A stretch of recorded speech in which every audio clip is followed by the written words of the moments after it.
Sahabat nasabah PNM Mekar, ada info penting yang harus diketahui, tentunya tentang bantuan yang mungkin hingga hari ini dinanti-nanti. Mulai tahun 2020 nasabah PNM Mekar selalu mendapatkan bantuan tunai untuk mengembangkan usahanya. Lalu apakah tahun 2023 ini masih dapat? Simak terus informasinya agar sahabat nasabah PNM Mekar tidak bingung lagi.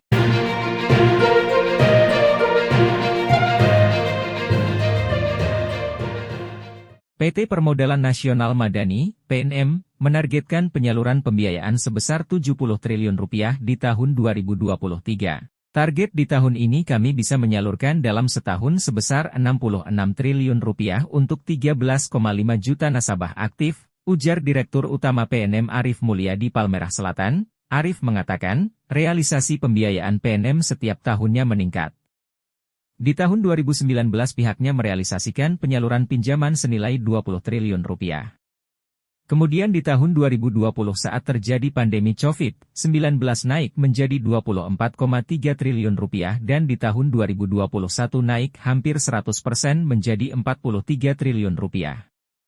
Melalui program pengembangan kapasitas usaha, PKU, PNM telah mendampingi UMKM binaannya melalui berbagai pelatihan. Salah satunya adalah program Mbamaya, Membina dan Memberdaya, selama tahun 2022. Program tersebut mengusung tema literasi keuangan, pentingnya memiliki nomor induk berusaha, NIB, pemasaran di media sosial, registrasi di e-commerce, pengembangan kemasan, dan aplikasi keuangan sederhana. Hingga hari ini, PNM telah salurkan pembiayaan senilai Rp24,1 triliun.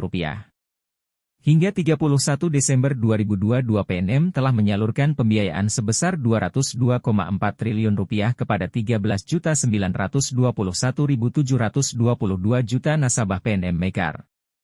Saat ini PNM memiliki 3.510 kantor layanan PNM Mekar dan 705 kantor layanan PNM Ulam di seluruh Indonesia yang melayani UMK di 34 provinsi, 513 kabupaten, kota, dan 6.655 kecamatan.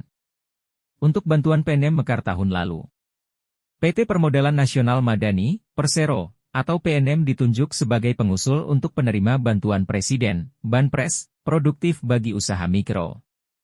Proses penyaluran bantuan itu dianggap panjang. EVP Pengembangan dan Legal PT PNM, Raffi Syaiful Syaf, mengungkapkan banyaknya calon penerima Banpres yang mengeluhkan lamanya proses bantuan itu. Ini alur bantuan produktif saya sampaikan memang panjang. Saat ini di masyarakat banyak sekali keluhan bahwa kenapa Banpres sampai sekarang belum sampai ke mereka, kata Raffi. Raffi menjelaskan, proses yang panjang tersebut dimulai dari PNM mengirimkan data para penerima bantuan ke Kementerian Koperasi, Kemenkop, dan UKM. Kemenkop lalu memverifikasi syarat penerima seperti WNI dan ada bukti memiliki usaha produktif. Setelah itu, Kemenkop lalu menyerahkan data kepada Bank BNI.